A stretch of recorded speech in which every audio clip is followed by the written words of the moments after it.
আগ্রহ আর উৎসাহ জাগিয়ে দীর্ঘ ৩৫ বছর পর রাকসু নির্বাচন হলেও প্রত্যাশা পূরণ হয়নি বলে অভিযোগ করছেন সাধারণ শিক্ষার্থীরা।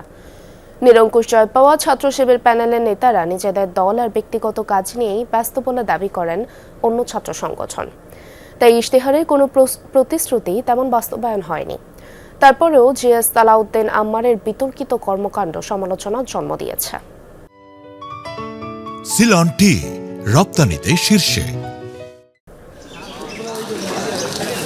গত বছরের ১৬ অক্টোবর অনুষ্ঠিত হয় রাকসু নির্বাচন। ২৩টি পদের মধ্যে ২০টিতে জয় পায় ছাত্র শিবির সমর্থিত প্যানেল সম্মিলিত শিক্ষার্থী জোট।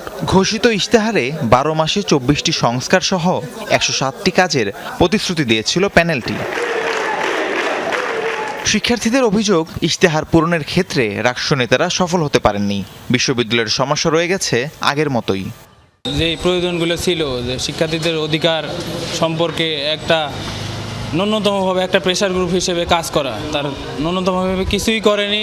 ইশতেহার তো দূরের কথা। ওরা যখন ভোটে আসছে তখন অনেক বড় বড় ইশতেহার দিয়েছে মেডিকেল নিয়ে, কিন্তু সমস্যার আসলে তেমন কোনো সলিউশনই নেই। ভোটের রাজনীতিতে তারা আসলে জিতার জন্য এই ধরনের আসলে বানায় মানে যা মাথায় আসছে তাই দিয়ে দিছে। সো এটা ইমপ্লিমেন্টেশন তো হয় নাই, অ্যান্ড এটা হওয়াও সম্ভব না।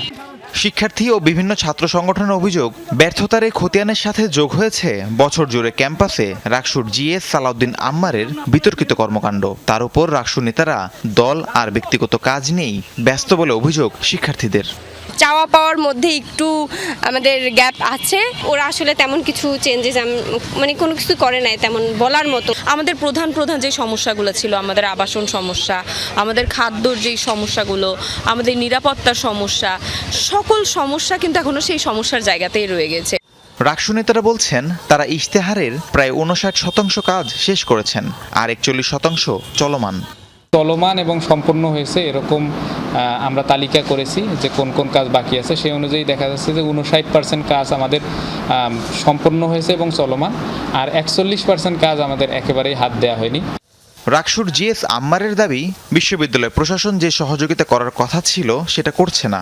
প্রশাসন হেল্প করতেছে না বলতে ভিসি স্যারের বক্তব্য তো আপনারা শুনছেন যে রাকসুর অথরিটি আলাদা, প্রশাসন অথরিটি আলাদা, কিন্তু উনি তো রাকসুর সভাপতি। সেই হিসাবে ওনার মুখে এই কথাটা আই থিঙ্ক যায় না, কারণ ওখানে স্পষ্টভাবে বলা আছে শিক্ষার্থী সংশ্লিষ্ট সকল কাজে রাকসু বাস্তবায়নের সহযোগী হিসাবে কাজ করবে। কোন জায়গায় প্রশাসনের কোন আয়োজনে দেখছেন যে রাকসুকে তারা সাথে নিছে? না, রাকসু নিজের আয়োজনে যেগুলো করছে এটাই।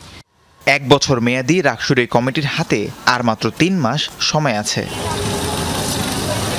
রাহিন সারোয়ার, যমুনা নিউজ।